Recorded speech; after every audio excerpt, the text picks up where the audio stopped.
The Boy and the Bully.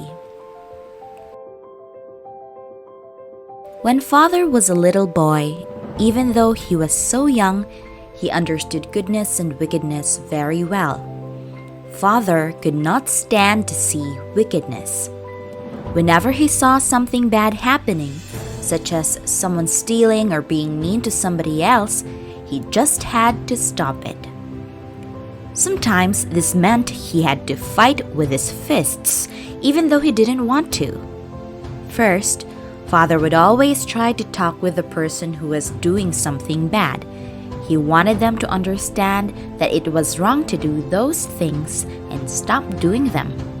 If the person would not listen to him, then Father felt he had no choice but to fight.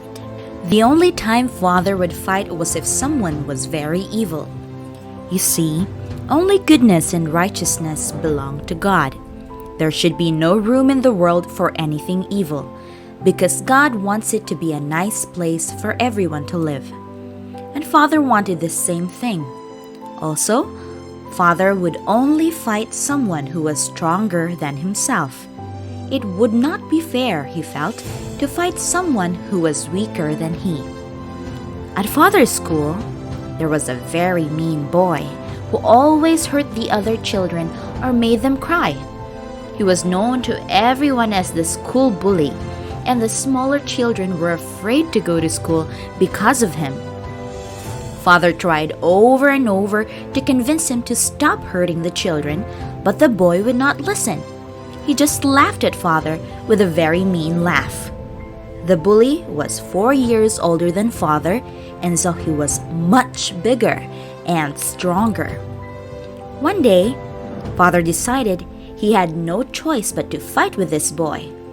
The bully was very willing to fight because he thought it would be easy to win since Father was so young and so much smaller than he. But Father knew he was right and that goodness must win over such a wicked person. The fight began. They fought and fought, punching and wrestling. Father was hurt very badly, and the fight had to end. Still, Father would not give up. Instead, he decided to get some very special training. He would have to become tougher and stronger. So he began going to the mountain above his village.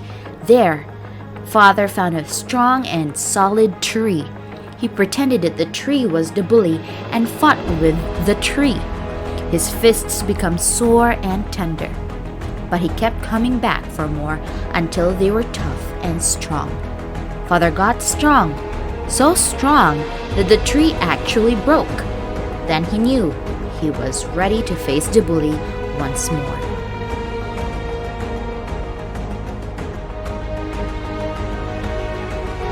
Next morning, Father got up, packed his lunch, and set out for school as usual. But when he arrived, instead of going to class, he went to look for the bully. Father was not going to let such an evil person be free to do bad things to the other children any longer. Father soon found him, marched up to him, and once again told him he must stop hurting the children. The bully just laughed his very mean laugh and did not listen. So Father had no choice but to fight him. Again the fight began. The bully was soon surprised to find that Father's arms had become very strong and his fists as tough as nails.